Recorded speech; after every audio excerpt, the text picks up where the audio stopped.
ये WhatsApp guys, welcome back. मेरा नाम है नैतिक और आप देख रहे हो मेरा चैनल आर्टिस्टिक माइंड। तो बहुत समय से वीडियो नहीं आ रही थी, उसके लिए sorry, but we are again back with another tutorial जिसमें हम ड्रॉ करने वाले हैं द नन। तो चलो स्टार्ट करते हैं। आज के वीडियो में बहुत मजा आने वाला है, लास्ट तक जरूर देखना वीडियो को। तो चलो स्टार्ट करते हैं।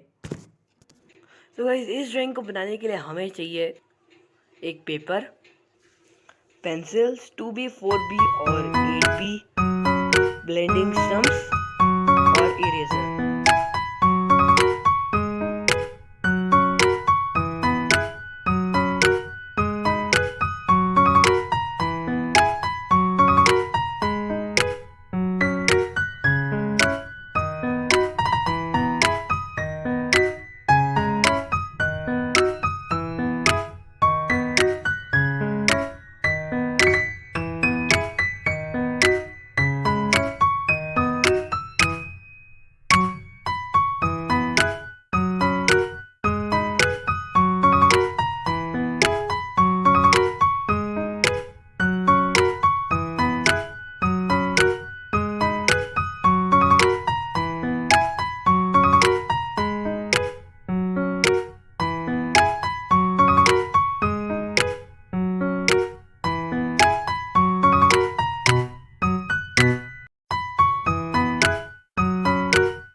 तो गाइस, आशा करता हूँ ये वीडियो आपको अच्छा लगा होगा तो मेरे चैनल को लाइक शेयर सब्सक्राइब करना और बेल आइकन को दबाना भी मत भूलना।